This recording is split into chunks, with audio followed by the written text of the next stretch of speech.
चरवाहा था, वो अक्सर गांव वालों की मजे लेने के लिए चिल्लाया करता था, शेर आया शेर आया। गांव वाले आते तो उन पर हंसता। फिर एक रोज सही में शेर आ गया। चरवाहा चिल्लाता रहा, कोई मदद को नहीं आया। शेर ने चरवाहे की कई भेड़ें खा ली, बहुत नुकसान किया। बाद में जब चरवाहा रोते हुए गांव वालों के पास गया तो इस बार गांव वालों की नजर में उसके लिए कोई अफसोस नहीं था। कहानी पुरानी है लेकिन सीख अब भी नहीं है। अपने सबसे बड़ी उम्मीद का प्रयोग सबसे कठिन वक्त में करना चाहिए, लेकिन टीम इंडिया ने शायद ये किस्सा नहीं सुना है। तभी तो अपनी सबसे बड़ी उम्मीद को इतना घिस लिया है कि अब उसी से नाउम्मीद हो रहे हैं। क्या है पूरा मामला, जानेंगे आज स्पोर्ट्स टॉप में, लेकिन उससे पहले सुर्खियां। पहली सुर्खी, इंटरनेशनल क्रिकेट काउंसिल आईसीसी ने फरवरी 2023 के लिए men's player of the month के नॉमिनीज का ऐलान कर दिया है। इस लिस्ट में भारत से रविंद्र जडेजा को चुना गया है, जो कि अभी चल रही बॉर्डर गावस्कर ट्रॉफी में शानदार प्रदर्शन कर रहे हैं। उनके अलावा इंग्लैंड के हैरी ब्रूक को न्यूजीलैंड के खिलाफ सीरीज के लिए, वहीं वेस्टइंडीज के स्पिनर गुडाकेश मोटी को जिम्बाब्वे के खिलाफ प्रदर्शन के लिए इस अवार्ड की रेस में शामिल किया गया है। दूसरी सुर्खी, आईपीएल 2023 का आगाज 31 मार्च से होने जा रहा है। उससे पहले पिछले सीजन डेब्यू करने वाली टीम लखनऊ सुपर जायंट्स ने अपनी नई जर्सी लॉन्च कर दी है। इस लॉन्च के मौके पर कप्तान केएल राहुल के अलावा दीपक हुड्डा, रवि बिश्नोई, आवेश खान और बीसीसीआई सचिव जय शाह मौजूद रहे।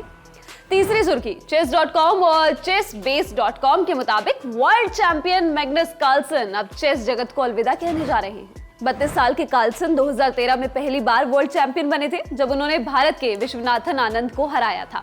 कार्लसन ने अगले वर्ष आनंद के खिलाफ अपना खिताब बरकरार रखा। 2014 में वो वर्ल्ड रैपिड और वर्ल्ड ब्लिट्ज चैंपियन बने और इसी के साथ वो तीनों खिताब एक साथ जीतने वाले पहले खिलाड़ी भी बन गए।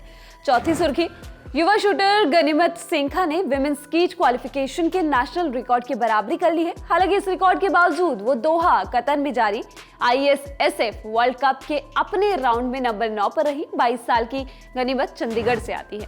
अब आते हैं बड़ी खबर पर, जिसमें हम आपको दिन की खबर विस्तार से बताते हैं। 1 मार्च से 3 मार्च 2023 के बीच भारत और ऑस्ट्रेलिया के बीच इंदौर के होलकर क्रिकेट स्टेडियम में टेस्ट मैच खेला गया। इस मैच का नतीजा 2 दिन और 1 सेशन में आ गया। मैच के पहले दिन ही 14 विकेट गिर गए, जबकि कुल खेले गए 7 सेशन में 31 विकेट गिरे, जिनमें 26 विकेट स्पिनर्स ने लिए। पिच पर पहले दिन से ही बल्लेबाजी करना आसान नहीं था। पहले सेशन के बाद ही पिच को लेकर कमेंट्स आने शुरू हो गए और मैच खत्म होते होते बवाल बढ़ ही गया। अब इस मामले में ताजा अपडेट ये है कि मध्य प्रदेश क्रिकेट एसोसिएशन यानी कि एमपीसीए ने पिच से जुड़े विवादों से पल्ला झाड़ लिया है। उन्होंने साफ कर दिया है कि पिच बीसीसीआई की देखरेख में उनके अपने लोगों ने बनाई और इसकी पूरी जिम्मेदारी बीसीसीआई की है। एमपीसीए की ओर से पूरा बयान भी आपको बताएंगे, लेकिन पहले इस पूरे मामले का एक छोटा रिकैप कर लेते हैं। मैच खत्म होने के बाद भारतीय कप्तान रोहित शर्मा ने पिच का बचाव करते हुए कहा था, पूर्व क्रिकेटर इस तरह की पिच पर नहीं खेलते थे, तो सवाल उठाने की वजह क्या है मुझे नहीं पता। जैसा मैंने कहा, हम इस तरह की पिच पर खेलना चाहते थे और यही हमारी ताकत है। इस पिच पर खेलना एक सामूहिक फैसला था।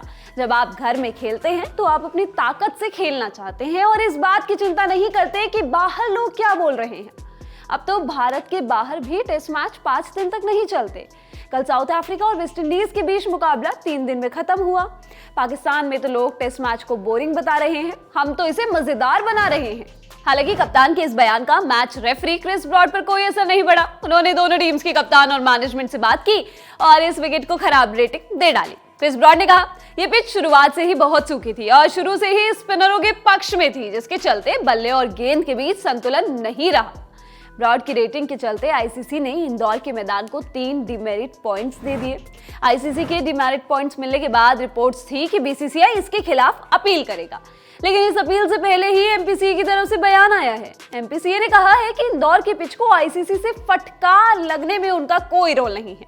इस विकेट को खराब रेटिंग मिलने के पीछे बीसीसीआई और भारतीय टीम मैनेजमेंट का हाथ है। एमपीसीए के अध्यक्ष अभिलाष खांडेकर ने साफ कहा कि इसके लिए एमपीसीए जिम्मेदार नहीं है। उन्होंने टाइम्स ऑफ इंडिया को बताया कि इंदौर टेस्ट से लगभग 1.5 हफ्ता पहले बीसीसीआई के 2 क्यूरेटर इंदौर के होलकर स्टेडियम पहुंचे थे। उन्होंने बताया, बीसीसीआई के 2 क्यूरेटर मैच से लगभग 8-10 दिन पहले यहां पहुंचे और फिर पिच को उनकी निगरानी में तैयार करवाया गया।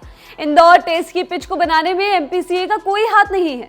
एमपीसीए के अध्यक्ष ने आगे कहा, मैं ये साफ कर देना चाहता हूं कि जिस तरह से इंटरनेशनल मैचेस में किसी और स्टेट बोर्ड का पिच बनाने में कोई हाथ नहीं होता, वैसा ही एमपीसीए के केस में भी है। बीसीसीआई के क्यूरेटर यहां आए, उन्हें बीसीसीआई और इंडियन टीम मैनेजमेंट से दिशा निर्देश मिले हुए थे, उसके हिसाब से पिच तैयार करवाई गई। यानी BCCI team management, coach Rahul Dravid और रोहित शर्मा ने मिलजुल कर बल्लेबाजों की कब्रगाह तैयार की थी। और क्यों की थी?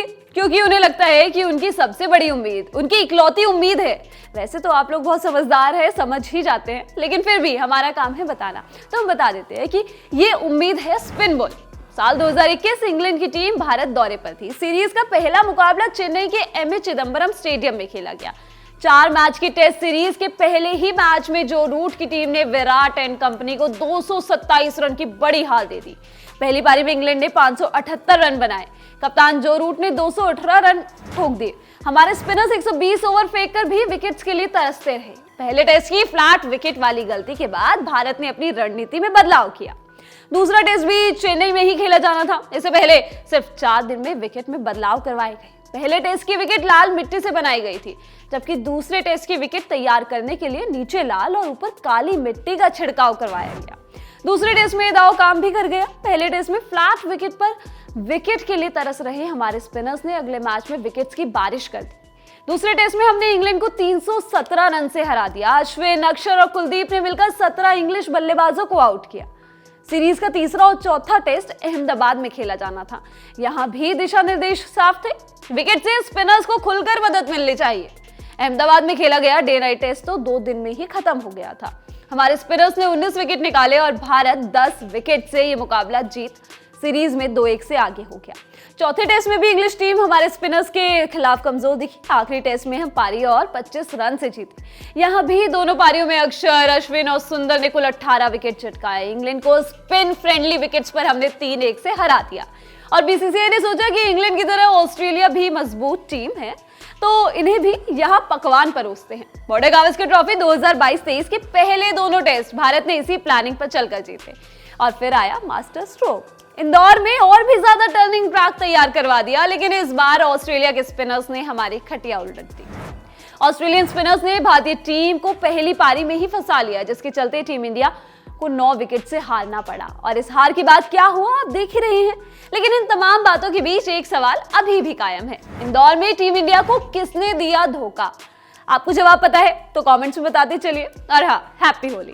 आज का ये शो आपके लिए लिखा है विपिन ने। मैं हूं गरिमा। स्पोर्ट्स से जुड़ी खबरों के लिए आप लोग देखते रहिए ललन टॉप स्पोर्ट्स। शुक्रिया।